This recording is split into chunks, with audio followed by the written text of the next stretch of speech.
Komunikasi adalah sebuah proses penyampaian informasi atau makna dari satu pihak ke pihak lain, dengan melalui beragam media, baik itu verbal ataupun tertulis.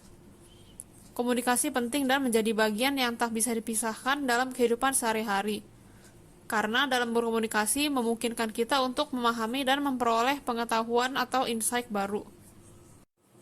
Komunikasi adalah akar dari apa yang menjadikan kita manusia, dan bagian inti dari masyarakat kita. Komunikator hebat menikmati hubungan yang lebih memuaskan dan terhubung lebih cepat dengan orang lain di berbagai tingkatan. Selain memungkinkan kita untuk memiliki hubungan baik dengan orang lain, komunikasi memainkan peran penting dalam banyak aspek kehidupan pribadi dan profesional kita.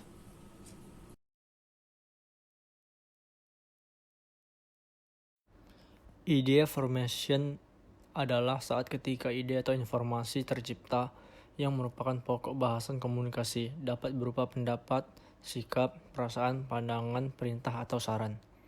Encoding karena pokok bahasan komunikasi bersifat teoretis dan tidak berwujud.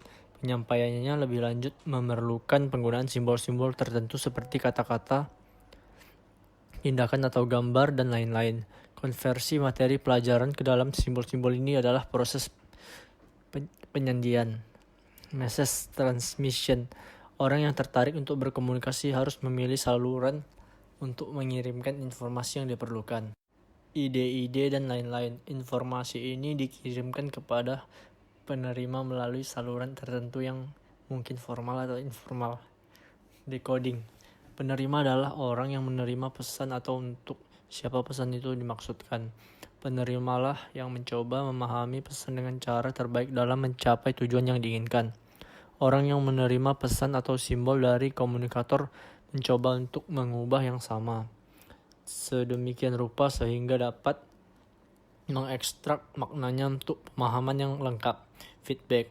Umpan balik adalah proses memastikan bahwa penerima telah menerima pesan dan dipahami dalam arti yang sama seperti yang dimaksudkan oleh pengirim.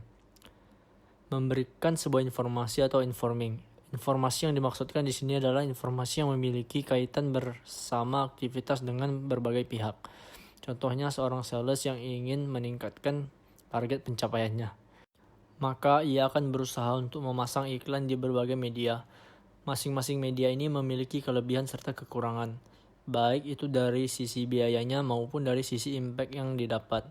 Cara penyampaian informasi dalam setiap media juga dapat menjadi sebuah faktor penentu keberhasilan iklan tersebut. Melakukan persuasi atau persuading. Persuasi adalah cara terbaik untuk melakukan komunikasi yang dapat digunakan saat ingin mempengaruhi dan meyakinkan orang lain. Persuasi juga sering dilakukan dalam aktivitas pemasaran agar dapat mempengaruhi orang untuk membeli sebuah produk, atau juga dalam penegasan saat melakukan konfirmasi pesanan konsumen agar tidak terjadi kesalahan dalam pemesanan. Melakukan kolaborasi atau collaborating. Kolaborasi merupakan satu bentuk kerjasama dan interaksi pihak-pihak yang terlibat secara langsung dan tidak langsung, yang dapat menerima akibat dan manfaat. Adanya komunikasi inilah yang membuat kerjasama bisnis dapat dilakukan dengan lebih mudah.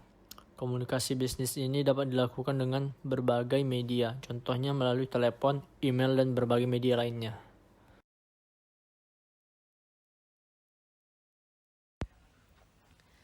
Perspektif komunikasi dalam project management dibagi menjadi 4 bagian. Yang pertama adalah project perspective, yang kedua adalah organizational perspective, yang ketiga adalah formality perspective, dan yang keempat adalah Chanel perspective. Untuk yang pertama yaitu project perspective dibagi menjadi 2 bagian, yaitu internal communication dan external communication. Untuk internal communication akan tertuju pada pertukaran informasi yang terjadi di antara dua individu yang aktif dalam mengerjakan suatu proyek. Dan untuk external communication tertuju pada arus informasi di antara para anggota dalam tim dan stakeholder yang secara tidak langsung merupakan bagian dari proyek. Untuk yang kedua adalah organizational perspective, di mana dibagi menjadi 3 bagian, yaitu vertical communication, horizontal communication, dan diagonal communication. Untuk vertical communication, Ini berfokus pada komunikasi yang terjadi di antara dua individu dengan level hierarki yang berbeda dalam organisasi. Dan untuk horizontal communication terjadi antara individu yang bekerja dalam level setara dalam organisasi. Dan yang ketiga adalah diagonal communication terjadi di antara individu dengan departemen yang berbeda dalam organisasi. Untuk perspektif komunikasi yang ketiga adalah formality perspective, di mana dibagi menjadi dua bagian, yaitu informal communication dan formal communication. Untuk informal communication, komunikasi adalah jenis yang didasarkan pada hubungan pribadi dan sosial. Ini tidak terbatas pada struktur formal proyek. Dengan demikian, biasanya kebetulan tidak terorganisir, tidak terdokumentasi, dan kurang seperti bisnis. Dan seringkali menyertakan elemen emosional. Terkadang elemen yang signifikan. Pada saat yang sama, cepat, mudah menjembatani kesenjangan hierarki profesional dan menciptakan situasi di mana informasi mengalir ke segala arah.